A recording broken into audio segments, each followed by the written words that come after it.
কথা বলছি যে প্যাসেজটা টাইম অ্যান্ড এগেন তোমায় পড়তে হবে, রিপিটেডলি পড়তে হবে, ধৈর্য সহকারে পড়তে হবে।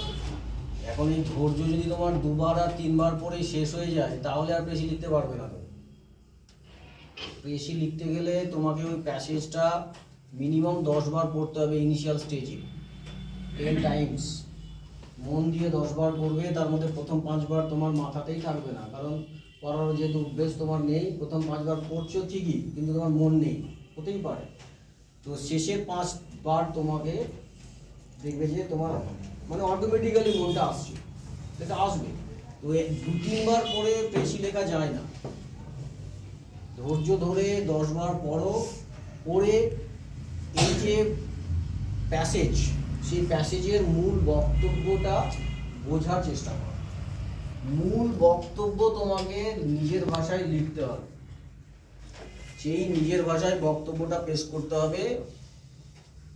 মানে 1/3 ওয়ার্ডস অফ দ্য প্যাসেজের মোটামুটি 1-3 শব্দের মধ্যে কথাগুলো বলতে হবে তোমাকে, ঠিক আছে? এবার বলতে গিয়ে বা লিখতে গিয়ে তুমি কোটেশন ব্যবহার করবে না, যদি প্যাসেজেও থাকে, কিন্তু তোমার প্রেসিতে কোটেশন থাকবে না। কোটেশনের বক্তব্য তোমাকে ইনডিরেক্ট স্পিচে লিখতে হবে, পরোক্ষ উক্তিতে লিখতে হবে। 2 নম্বর হচ্ছে তুমি তোমার প্রেসিতে ইউ সাবজেক্ট ব্যবহার করতে পারবে না, ঠিক আছে? 3 নম্বর পয়েন্ট হচ্ছে তোমার নিজের কোনো ওপিনিয়ন বা কমেন্ট দিতে পারবে না।